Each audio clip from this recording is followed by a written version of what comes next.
Queridos e amados irmãos, a paz do Senhor Jesus Cristo, estamos aqui para gravar mais um conteúdo de nossas lições bíblicas de nossa querida e amada Escola Bíblica Dominical, como carinhosamente sempre costumamos falar e apresentar ela como nossa EBD.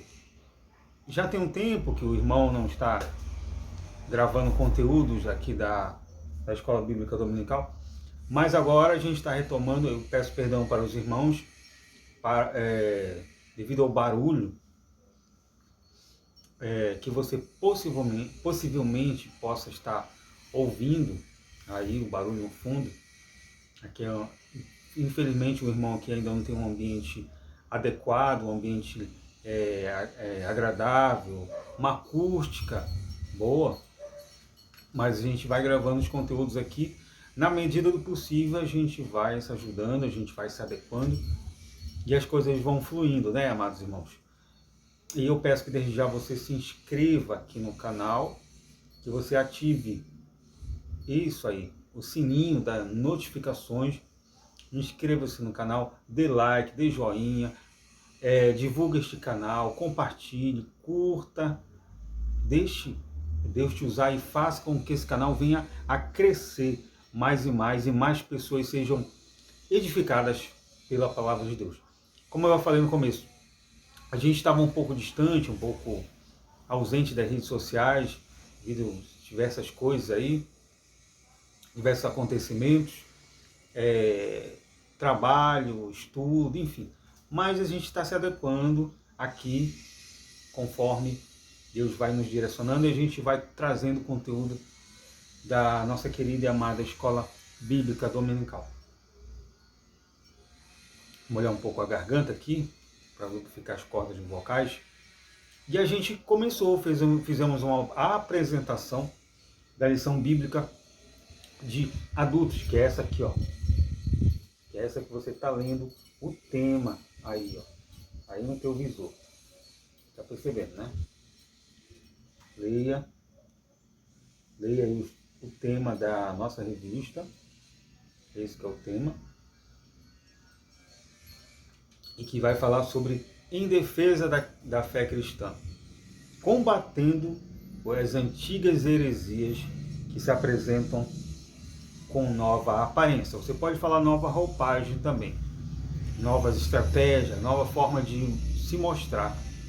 Essa é o tema de nossa lição, que é comentada pelo nosso pastor Ezequias Soares, que é membro da Assembleia de Deus, se eu não me engano, se eu não falo a memória, lá em Jundiaí, perdão, amados, e ele é o comentador de nossa revista, perdão novamente, ele que é o comentador de nossa revista aqui, de nossa querida e amada Escola Dominical, e ele fala muito, se você for ler, ele fala muito sobre este combate, sobre este embate. O que é combater? Você fazer oposição contra. Então você faz oposição contra uma heresia, um estudo onde está se ensinando algo que é errôneo, algo que é contrário à palavra de Deus, algo que vai de encontro à fé cristã, é algo que vai de encontro aos princípios basilares da fé cristã, da qual nós defendemos, da qual nós propagamos, da qual nós levantamos a nossa bandeira de fé. Fé em quê? Fé na palavra de Deus, fé em Cristo Jesus, fé nas Escrituras Sagradas, fé naquilo que a gente acredita que seja a verdade, a verdade absoluta, que é a palavra de Deus, que é a voz de Deus. Então, no começo da lição, a primeira lição, ela falou sobre quando as heresias ameaçam a igreja. A gente vai se adequar ainda e gravar aqui os conteúdos, as lições seguintes. Eu vou, para você ver, o tempo que infelizmente não houve tempo hábil para gravar, mas agora a gente vai se adequar. Aí nós vamos já para a sétima lição. Perdão, amado, sétima não, oitava lição já. Faltando mais a nona, décima, 11ª, 12ª, 13ª. Faltando mais 5 lições. Nós iremos nos adequar e tentar gravar as 7 na sequência, assim como a lição também de jovens, e a lição que a gente comenta também, a lição da CADB, que é da Assembleia de Deus aqui de Belém do Pará. Então, nós vamos tentar adequar-se e mostrar na íntegra todas as lições, de maneira resumida, que a nossa intenção aqui não é ler todo o conteúdo da revista, os pontos principais a gente vai comentar, e você, professor, e você, aluno, na classe, no domingo, você vai estar estudando e destrinchando toda a matéria, colocando em dúvida, colocando em pauta teus questionamentos, tuas dúvidas, teu ponto de vista perante teu professor, perante teu pastor, que pode ser o professor também da escola, e esclarecendo todas aquilo que você está precisando saber. Chuva agora em Belém do Pará, aqui. Então, a lição de número 8, seguindo a sequência, eu vou falar um pouco sobre o que cada lição, cada temática da lição. A lição de número 1, ela disse, quando as heresias ameaçam a unidade da igreja. A lição de número 2 diz, somos cristãos. A lição de número 3 diz, a encarnação do verbo. A lição de número 4 diz, Deus é triuno. A lição de número 5 diz, Jesus é Deus. A lição de número 6 diz, o Filho é igual com o Pai, ou igual ao Pai. A lição de número 7 diz, as naturezas humanas e divinas de Jesus. E a lição de número 8 diz, Jesus viveu a experiência humana. Então Jesus, ele viveu a experiência humana. Qual a experiência humana? Que ele vivenciou tudo aquilo que o ser humano passou. Ele vivenciou tudo aquilo que o ser humano passa. Fome, sede, frio, calor, dor, sofrimento, angústia, medo, por que não? Ele veio como um homem. Ele vivenciou todas essas mazelas que hoje nós, seres humanos, vivemos também na atualidade. E aqui no começo da lição de número 8, você vai encontrar isso aqui, ó. Você vai encontrar Jesus, olha lá. Jesus viveu a experiência humana. Ou seja, ele sentiu... Perdão, Márcio. Ele sentiu na pele. Ele sentiu na pele tudo o que nós sentimos. Ele vivenciou tudo o que nós vivenciamos. Ele suportou as afrontas. Ele suportou tudo que veio contrário a ele. Todas as acusações, como eu falei, todos os medos, todas as desavenças, tudo que o ser humano sofre e passa hoje, Jesus também passou há mais de 2000 anos. E diz o textuário, e olha que ele, mesmo sendo Deus, ele se despiu da sua glória de Deus, mas ele não usou as suas prerrogativas de Deus. Ele teve que vir à terra como homem, como semente, no ventre virgem de Maria. Ele teve que experimentar o nascimento de uma mulher, no ventre, na barriga de uma mulher. E essa mulher foi Maria, a sua mãe.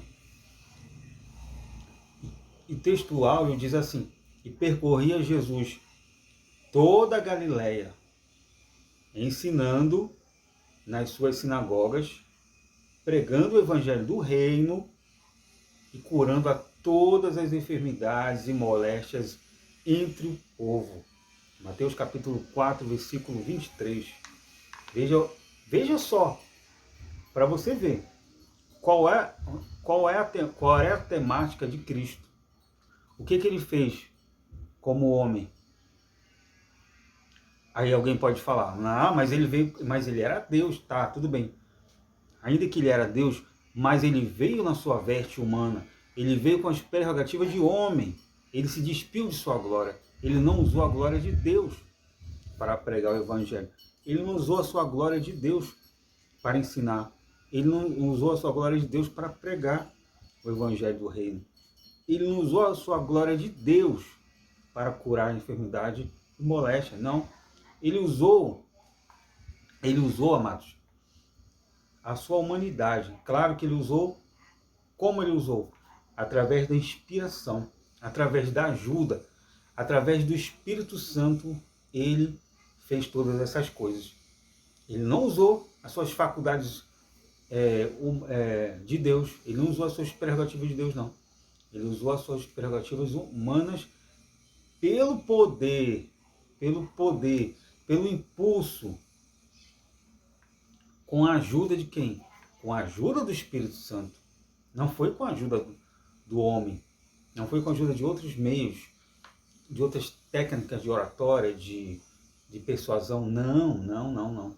Ele usou as prerrogativas dele de homem, mas com a ajuda do Espírito Santo, que é o nosso ajudador, que é o nosso consolador, que é isso que nós como professores da Escola Bíblica Dominical, nós como pastores de igreja, de ovelhas, nós como ensinadores, nós como membros, enfim, diáconos, seja lá o que for, nós temos que usar e fazer a obra do Senhor sendo inspirado pelo Espírito Santo, com a ajuda do Espírito Santo, para que a obra venha crescer, para que a obra venha a avançar, para que a obra venha a ter crescimento como o Espírito Santo quer, como Jesus quer, como o Pai quer, como a Trindade deseja que a obra cresça e almas sejam ganhas.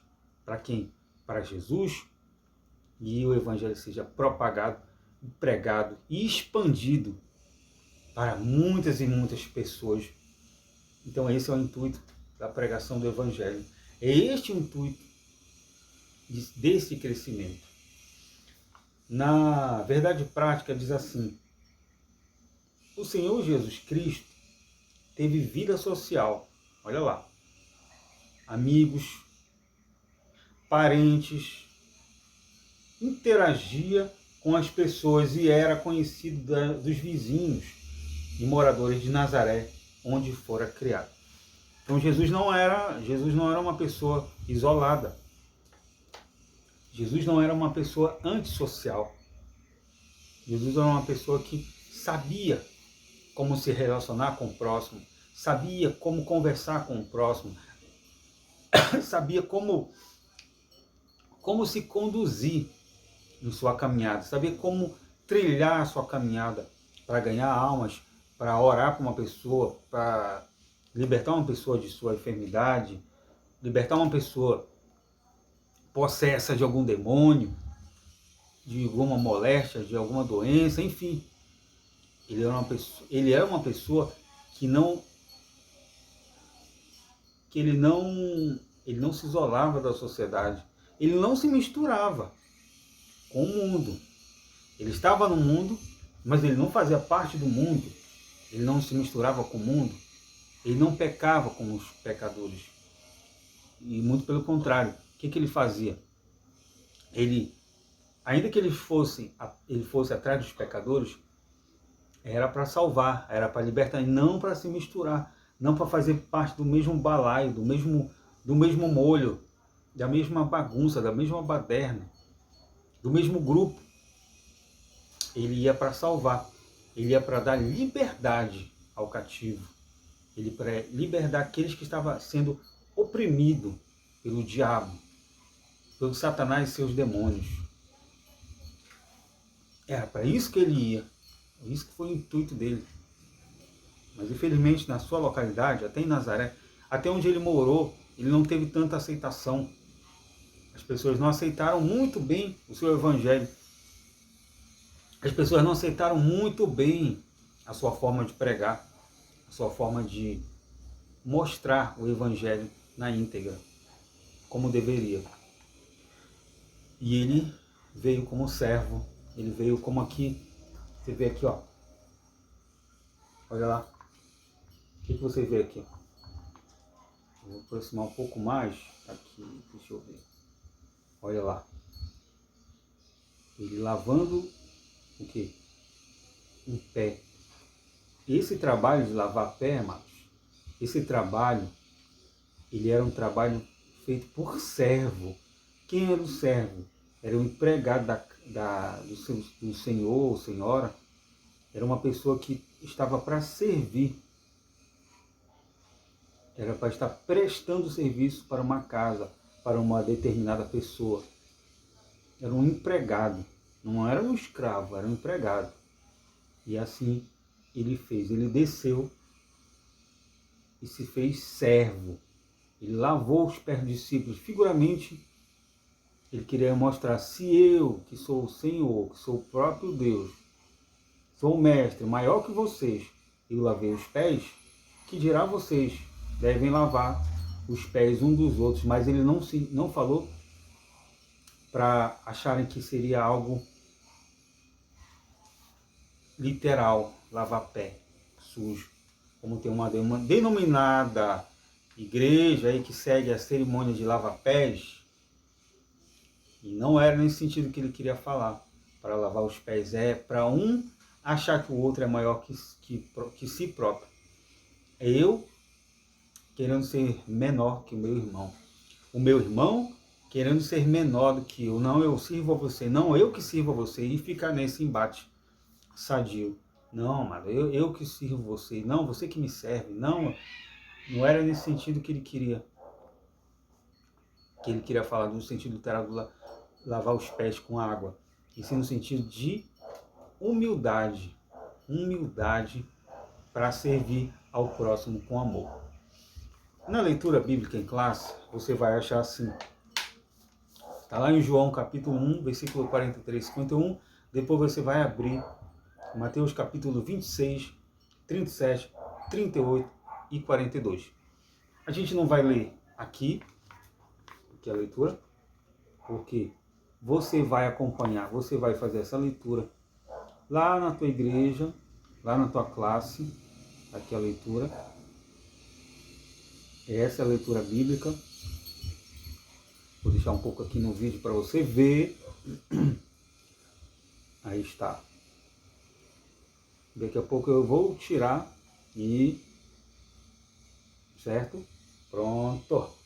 Agora apareci de novo. Aqui está. E você vai ler na tua classe e vai mostrar.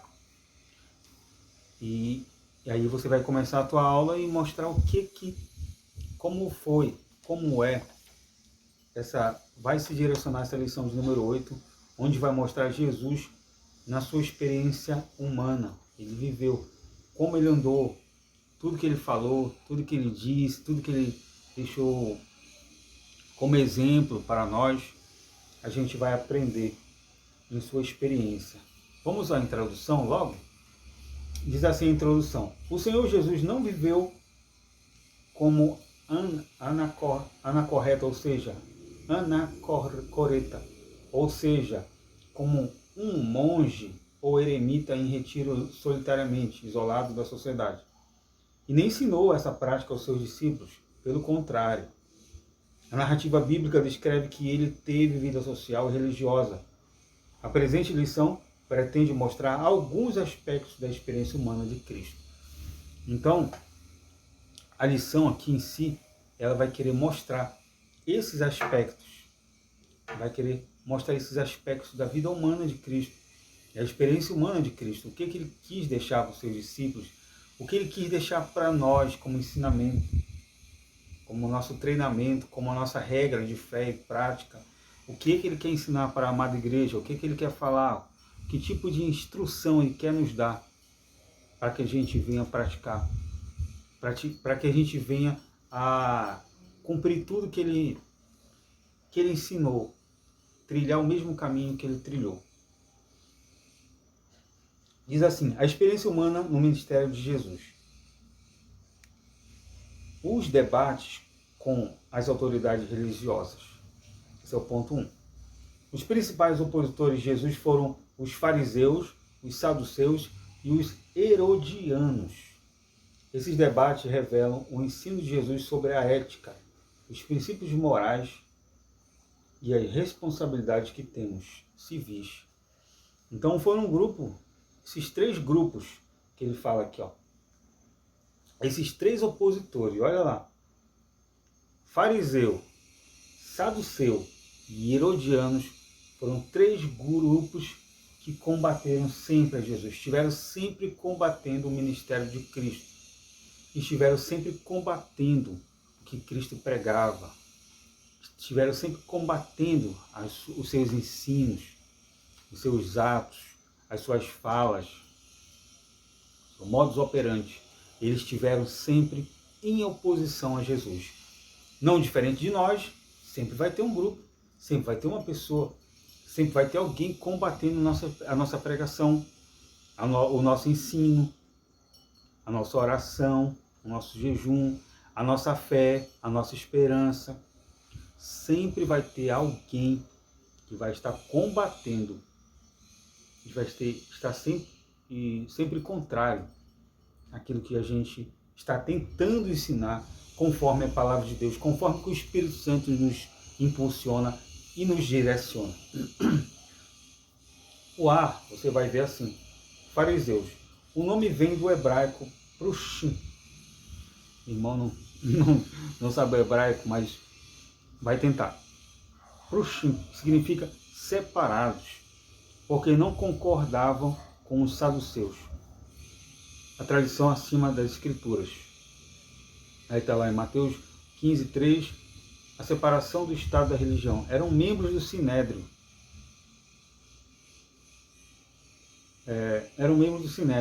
E tornaram-se alvos das críticas de Jesus. Mateus 22:15.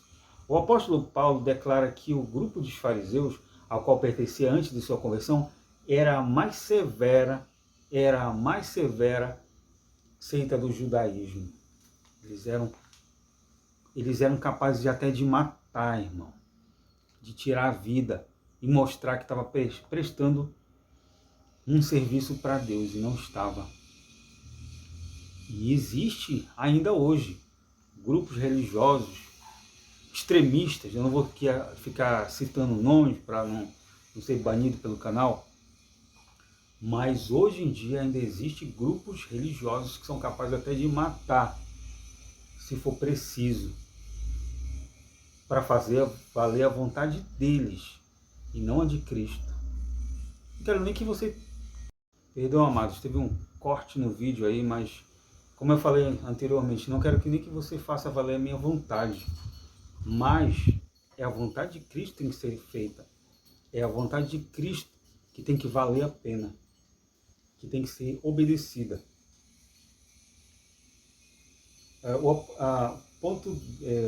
Letra B. Essa foi a letra A, que a gente falou sobre os fariseus. Os saduceus, você pode pesquisar também, que aqui não vai ficar um vídeo muito longo se a gente for parar para falar sobre judaizantes, judaísmo, enfim. Mas você pode pesquisar aí você pode pesquisar e trazer para a sala de aula para debater sobre esses temas aí principais. E saduceus também. Saduceus, o nome vem de Zadok, a família que detinha o cargo de sumo sacerdote desde Salomão. Até pouco antes do surgimento desses grupos, eram como os fariseus, uma facção dentro do judaísmo. Pesquise, irmão, o que quer dizer judaísmo. Como eu falei, aqui não vai dar para explicar com mais detalhe, com mais riqueza de detalhes, mas você pode pesquisar e você vai colocar para a classe, você pode perguntar e você vai ali esclarecer sobre o judaísmo. Alegavam aceitar apenas os 5 livros de Moisés, o Pentateuco, com certa reserva, pois não acreditavam em anjos, espíritos e nem na ressurreição, e rejeitavam os demais livros do Antigo Testamento. Muitos deles eram sacerdotes e exerciam fortes influências do Sinédrio. Eram inimigos mortais de Jesus. Uniram-se aos fariseus superando todos os obstáculos ideológicos a fim de somar as forças e matarem a Jesus. Então, hoje existem muitos grupos, como eu falei, que estão contrários a Jesus, estão unindo forças para matar um ministério, estão unindo forças para matar uma autoridade eclesiástica, estão unindo forças para matar a fé de muitos cristãos que estão com a fé firme, sólida, inabalável, estão fazendo de tudo para poder desvirtuar muitos da fé em Cristo. O grupo B, a letra C, diz assim: os herodianos eram os apoiadores da dinastia de Herodes, uma espécie de marqueteiros, buscando convencer o povo para impedir um governo direto de Roma. Foram instituídos com interesses nacionalistas e eram a favor dos impostos. O discurso de Jesus também os incomodava. Formaram conselho com os fariseus com o propósito de matar Jesus e assim livrar-se dele. Estavam associados aos fariseus na questão do tributo. Então, eles tinham uma certa conveniência um com o outro ali. No que valesse para eles, eles tinham uma certa conveniência. Se ele achava que os fariseus iam dar uma certa conveniência para eles se juntavam aos fariseus.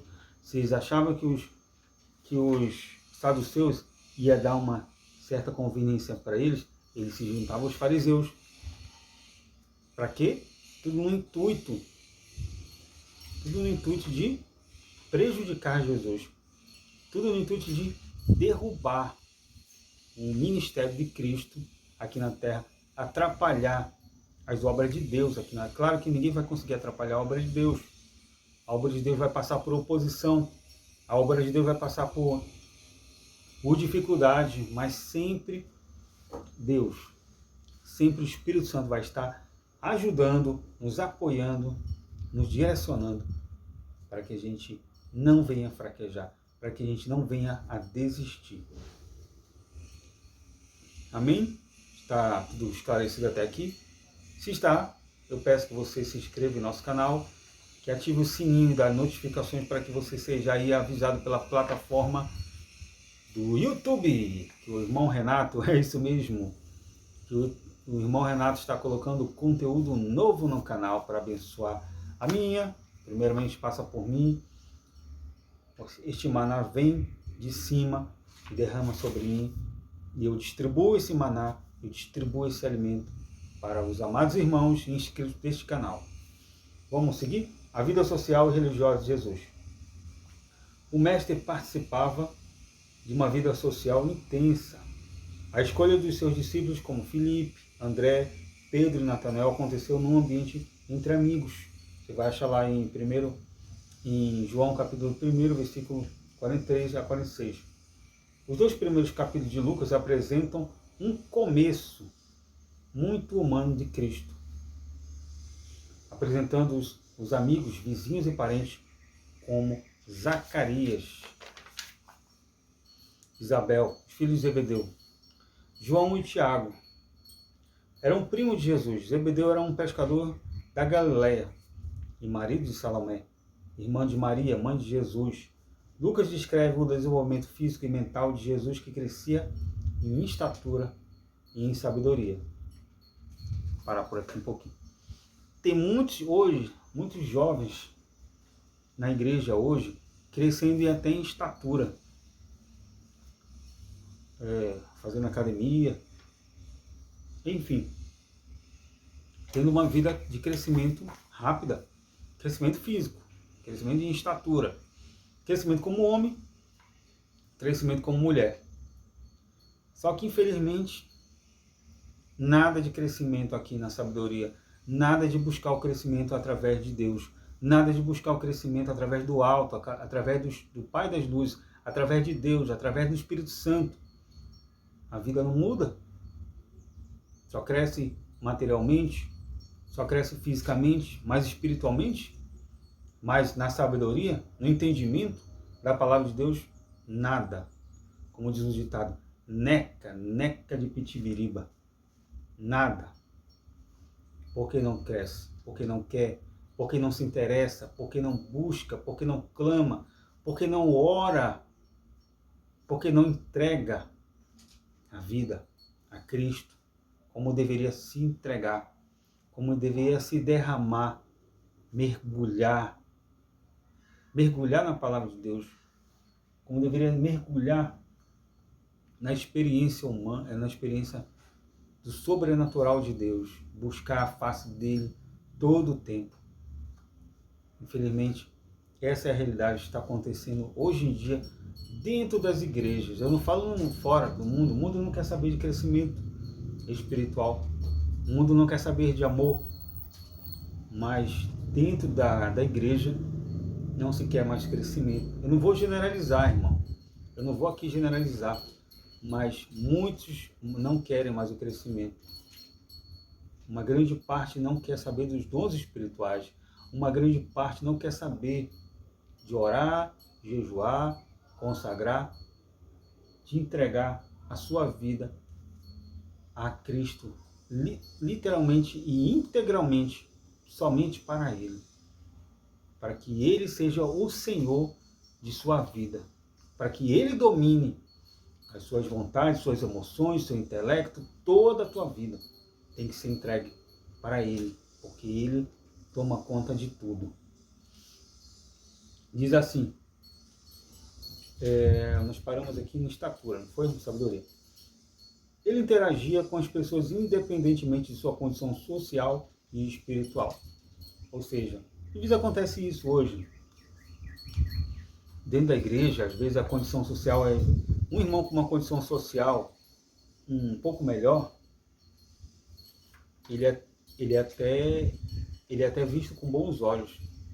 Ele pode não ter um crescimento espiritual muito adequado, mas se ele tiver uma condição socialzinha melhor, aí acaba tendo o agrado de alguns. E se ele tem os dois, se ele tem uma vida econômica, social muito boa, e se ele tem um crescimento espiritual melhor ainda, aí as pessoas se aproximam mais. No sentido de, às vezes, só ir pelo lado social, só ir pelo lado material. E Jesus não. Ele tanto era amigo dos pobres como dos ricos. Tanto era amigo das pessoas que não tinham um crescimento espiritual acima, como daqueles que tinham um crescimento espiritual acima. Ele conseguia interagir com diversas camadas da sociedade. Publicanos e pecadores, fariseus e uma mulher pecadora, e a mulher samaritana.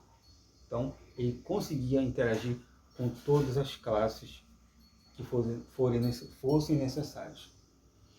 Ponto 3. Características próprias do ser humano. Jesus nasceu de uma mulher, embora gerado pela ação sobrenatural do Espírito Santo, seu nascimento, contudo, foi normal e comum, como qualquer bebê. Sofreu, chorou, sentiu angústia, sentiu sono, fome, sede, cansaço, enfim. Ainda como homem, ele dependia tanto da oração como também do Espírito Santo. O Senhor Jesus Cristo, em sua experiência humana, participou da nossa fraqueza física e emocional, mas não de nossa fraqueza moral e espiritual. Então, ele, como característica própria do ser humano, ele teve todos esses sentimentos.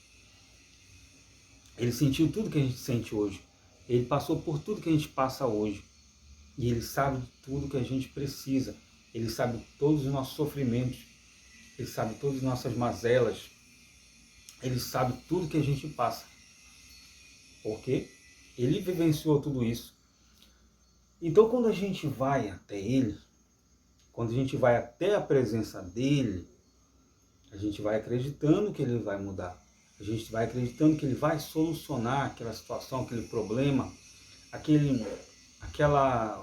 algo que não está bem resolvido. Ele vai ajudar, ele vai direcionar, ele vai trazer solução para que haja um refrigério para nós como seres humanos. Ponto 2. Heresias que negam a humanidade de Jesus. Olha lá, mano. Heresias que negam o quê? A humanidade de Jesus. Apolinário, ou polinarismo, foi bispo da Laodiceia, nasceu provavelmente em 310 depois de Cristo e morreu em 392. O apolinarismo é a doutrina que nega que Jesus encarnado teve espírito humano. Usando a linguagem teológica de Apolinário, os elementos constitutivos do ser humano são soma, carne ou corpo, psique, alma animal, a sede dos desejos, paixões, apetite, e pneuma, alma racional. Em relação a Jesus, dizia que ele possuía um soma humano e um psique humana, mas não um pneuma humano. Segundo Apolinário, o verbo de 1:14 teria ocupado o lugar da alma da encarnação e com isso negando que Jesus tivesse espírito humano. Então era uma ideia muito errônea. Você pode pesquisar sobre quem foi esse apolinarismo ou apolinário e saber que ele foi um bispo de Laodiceia, que ele foi uma autoridade eclesiástica lá e ele teve esse ensino errôneo, essa heresia, que é um ensino errado que desvirtua os irmãos, desvirtua a fé que a pessoa tem naquela pessoa que é Cristo.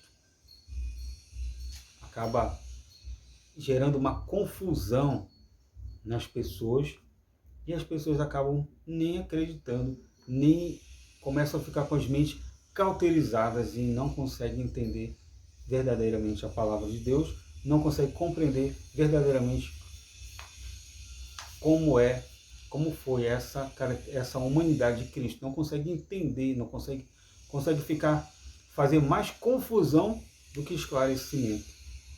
Ao invés de abrir a mente das pessoas para coisas boas, acaba tapando. E as pessoas, com todo respeito da palavra, ficam burras espirituais, não entendem nada. Reação da igreja. A humanidade plena de Jesus está clara no Novo Testamento, que fala do corpo físico de Cristo. E também fala da alma e do espírito. Essa humanidade de Jesus é igual à nossa. A diferença é a impecabilidade, de modo que ele é o verdadeiro homem. O apolinarismo foi declarado heresia no concílio de Calcedônia em 451. Então foi feito esse estudo, foi feito esse concílio, essa reunião, onde mostrou que os ensinos de Apolinário ou apolinarismo, ele era um ensino errôneo, era um ensino que estava, como eu falei no ponto anterior, que mais estava causando confusão, dúvidas, perguntas, do que respostas, do que esclarecimento. Estava mais tapando, assim, ó, como eu quero mostrar, tapando o conhecimento, do que abrindo o conhecimento, do que saltando o conhecimento para as pessoas. Não estava esclarecendo nada, estava fazendo um verdadeiro desserviço para a obra de Deus.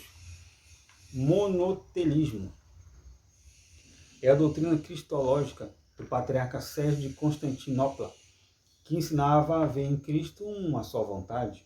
O termo vem de duas palavras gregas, monos e único, tetela e telema, vontade e desejo. Era uma tentativa de conciliar a teologia monofisista com o credo de Calcedônia, que reafirmava as duas naturezas intactas, separadas e inconfundíveis em uma só pessoa e em Jesus. O terceiro concílio de Constantinopla, em 681, considerou o monoteísmo heresia. Reconhecemos a vontade de Cristo. É evidente que as ações de Cristo, como caminhar, comer, beber, interagir com as pessoas, são puramente humanas, mas são produzidas pela natureza humana sob a direção divina. Ao perdoar pecados, era a manifestação da vontade de Cristo na natureza divina. Sofrônio, patriarca de Jerusalém, em 633, refutou o monoteísmo, dizendo que existe em Jesus duas vontades, sendo a humana submissa à divina. Então também tem uns erros teológicos aí nesse monoteísmo, que você pode pesquisar também, e saber que desvirtua muito, diverge muito do verdadeiro ensino que Cristo, que Deus deixou através do Decálogo, através da lei mosaica, através dos profetas maiores, menores, enfim, do Novo Testamento, das cartas paulinas, carta de Pedro, João, enfim, toda a Bíblia acaba esclarecendo. A Bíblia está aqui, a palavra de Deus, ela está aqui para esclarecer as dúvidas. Se nós, como cristãos, temos algum questionamento, temos algo a perguntar, temos algo a ser revelado, aqui a palavra de Deus responde. Ela não nos deixa dúvida, ela não nos deixa em confusão. Ela não é de confusão, ela é de esclarecimento, ela esclarece tudo. Ela responde, a Bíblia, ela responde a si mesma. Ela responde todas as nossas dúvidas, ela esclarece todas as nossas dificuldades, porque ela tem poder para isso, porque foi escrito pelo próprio Deus, inspirado por homens. Ponto 3. Como essas heresias se apresentam nos dias atuais? Aí a gente vai ver como essas heresias elas vão se apresentar e se apresentam nos dias atuais. De que forma elas estão aparecendo hoje com essa nova roupagem. Diz assim: quais países Jesus visitou quando esteve entre nós? Podemos afirmar que Jesus visitou durante a sua vida terrena 3 países: Egito, Israel, o centro de suas atividades foi Israel, e Fenícia, atual Líbano. Mas não faltam crenças bizarras sobre a vida de Jesus. Não somente o movimento Nova Era, mas vários grupos ocultistas costumam ensinar que Jesus esteve na Índia e os mormons declaram que ele esteve nos Estados Unidos. A Bíblia, porém, nada disso menciona e ensina-nos a rejeitarmos as fábulas. O Evangelho não mostra um Jesus estranho em uma comunidade e muito menos um forasteiro. Então Jesus não era um forasteiro, né? Nem era um estranho numa comunidade, como o livro dos Mormons ensina aí. Um Jesus que completamente diferente do que a gente aprendeu. Um Jesus completamente desvirtuado da fé, desvirtuado de tudo que a gente aprendeu de quem é Cristo. Então eles ensinam um Jesus puramente, eu vou ter que falar a palavra, puramente americano, puramente comercial. Um Jesus puramente herético, onde não ensina nada. Tudo que ele fala aí é um ensino totalmente errôneo, desvirtuado da Bíblia Sagrada. Jesus era visto como alguém da comunidade. Essa invenção desses esotéricos contraria o relato dos evangelhos, onde o Senhor Jesus é apresentado como alguém que era natural da comunidade de seu povo Israel, não como um estrangeiro. Sua maneira de viver e seus ensinos refletem a cultura judaica, e nada há que se pareça com a cultura hindu. Não é esse o carpinteiro, filho de Maria e irmão de Tiago, José, de Judas e Simão? Não estão conosco suas irmãs? E escandalizavam-se nele. Ora, tal atitude do povo não se justificaria se Jesus fosse um recém-chegado na Índia. Então, se Jesus viesse, eu até costumo dizer, se Jesus viesse hoje, aqui como homem, como ele veio há mais de 2000 anos, ele também seria rejeitado.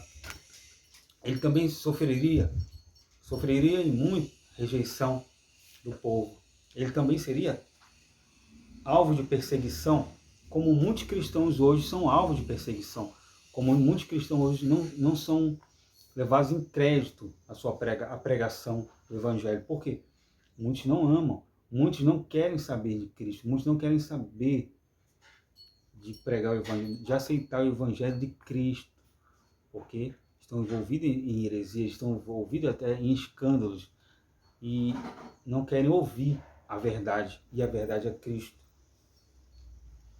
Conclusão: é nosso compromisso seguir o exemplo de Jesus no relacionamento com as pessoas. É importante que nunca nos esqueçamos os pontos essenciais da presente lição sobre a verdadeira identidade do Senhor Jesus. Ele é o Deus verdadeiro que, em toda a sua plenitude, igual ao Pai, e como homem, em toda a sua plenitude, viveu e andou entre nós, seres humanos. Então, Jesus, ele andou como homem, ele andou mostrando a sua glória ainda que como homem, mas ele não deixou a sua glória de Deus. Aliás, ele se esvaziou de sua glória, mas ele não perdeu a sua identidade de Deus. Quer dizer que o que a gente quer dizer? Que ele, ainda como Deus, ele se humilhou. Ainda como Deus, ele se abateu, ele se negou as suas próprias vontades para satisfazer a vontade de Deus, para satisfazer a vontade do Pai, que a vontade do Pai qual era? Que todo homem fosse salvo, que toda a humanidade fosse salva e chegasse à plenitude do conhecimento de Cristo. Então foi essa a vontade de Cristo, foi a vontade de Deus quando trouxe Jesus aqui para a Terra para nos salvar. Vamos terminando por aqui. Agradecemos pela tua participação. Esperamos ter esclarecido. Foi uma lição rápida, resumida, mas eu espero que em Cristo Jesus tudo esteja esclarecido. Voltamos no próximo vídeo. Desde já peço que você se inscreva no nosso canal, ative o sininho de notificações para você ser avisado pela plataforma do YouTube que o irmão Renato está colocando conteúdo novo no canal. Fiquem todos na paz do nosso Senhor e Salvador Jesus Cristo. Amém e amém.